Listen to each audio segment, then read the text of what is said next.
मोइतापुर कहूली सिमुलिया कौन मोइतापुर सिमुलिया सिमुलिया मोइतापुर आज्ञा मोइतापुर जिला जिला बालेश्वर बालेश्वर जिला थाना थाना सिमुलिया सिमुलिया आज्ञा आपन ना डम्बरुधर मल्लिक कौन है आज्ञा सी काली संध्या बेले मो झील आसुला से आम घर पाखु छक को आसुला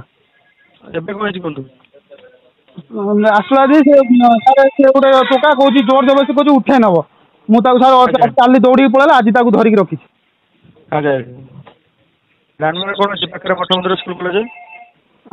मोइतापुर छक सर मंदिर अच्छी आम लक्ष्मीनारायण मंदिर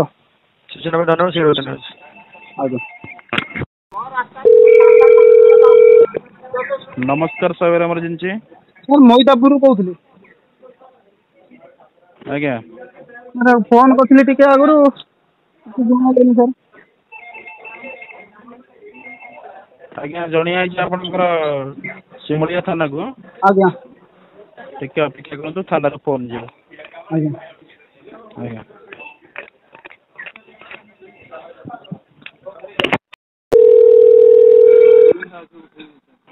नमस्कार साइबर इमरजेंसी हेल्पलाइन कौन असुविधा कुहतु अरे मैडम जो फोन करी 9:30 फोन कले माने गोटे लोक झीर गोटे झील को सन्देह देखी गाँव रू कौन उठे नब बोली जोर जबरदस्ती ये आगु 2-3टा केस कर थाना को जाइए ये करता फोन कर हटेला कहला से किसी कहना रेफर कर ये कर खाली गाँ बुलाऊँ धैर्य रखु सर मुझे जन दूसरी